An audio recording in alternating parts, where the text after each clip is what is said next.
In the next 9 months, from September through May, I intend to preach a series of catechetical sermons on the Creed and the Sacraments, according to the order in which they are treated in the Catechism of the Catholic Church. My intention is to review the basics of Catholic doctrine, and, I hope, to foster a renewal of faith. No one should think that knowing sound doctrine is enough to bring one to heaven. We need not only faith, but also hope and love in order to go to heaven. Knowledge by itself will not do it. Only Jesus Christ, dwelling within us by charity, can save us.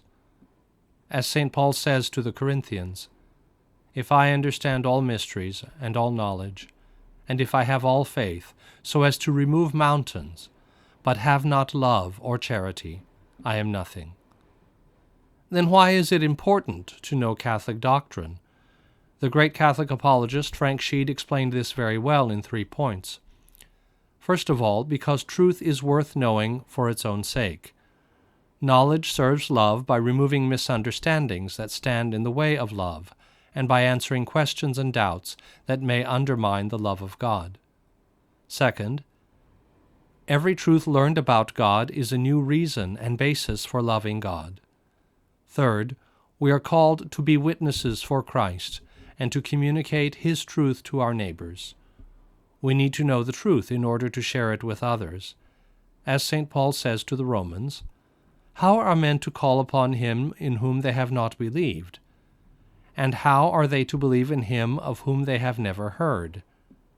And how are they to hear without a preacher?" Many people have the mistaken notion that Catholic and Christian faith is mainly a matter of one's feelings, or tastes, or even one's moral character. It is not primarily about those things.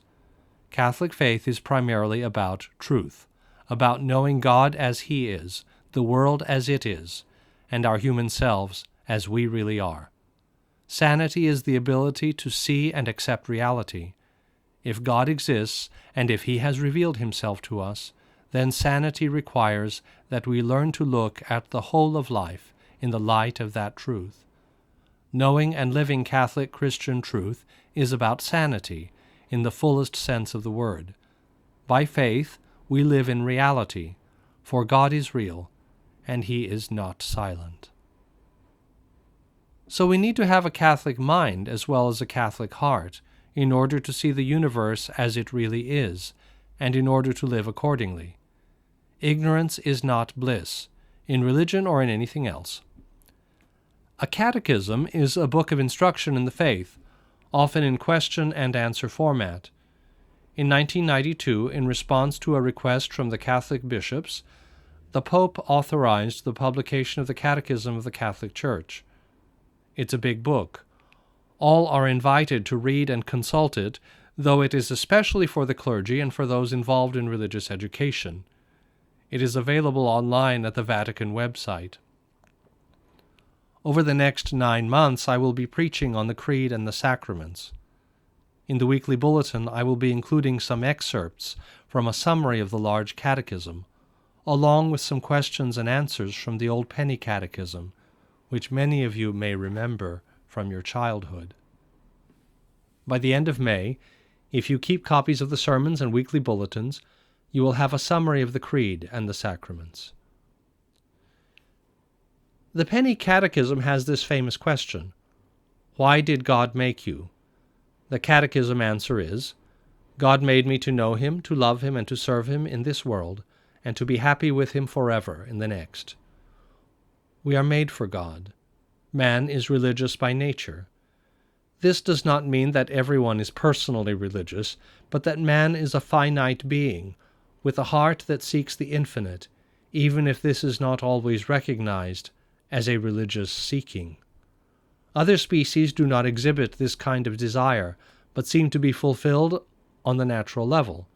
Your dog or your cat functions on his own biological level, and does not worry about the meaning of his life and his final destiny.